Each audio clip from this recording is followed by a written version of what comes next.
So I'm going to show you guys really quick my favorite garden tool. It's this right here. It's called a Hori Hori, and it is a Japanese gardening tool.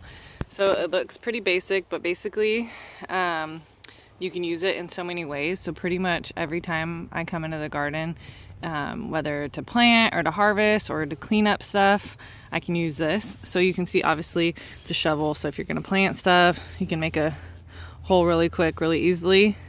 But then on this side is a sharp like knife, like razor edge, whatever. So that's really useful for, there's my cat, of course, Sherby saying hi. Really useful for cutting plants. So like I'm about to harvest this Napa cabbage right here. And so I'm gonna cut the bottom off with this side of the tool.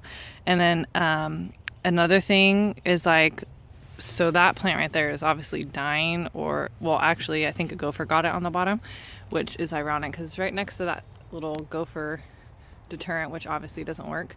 But I'm gonna go over there and clean up the outer edges with this, and then I'm gonna see if I can save that plant.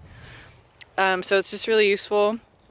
I think it was like 20 bucks on Amazon. I'll put a link below for you guys to check it out. But yeah, I'd say if you are on a budget or you don't like to have a bunch of tools for everything, this has come in handy. I mean, I can harvest really thick things like a cauliflower or broccoli that has a super thick stem.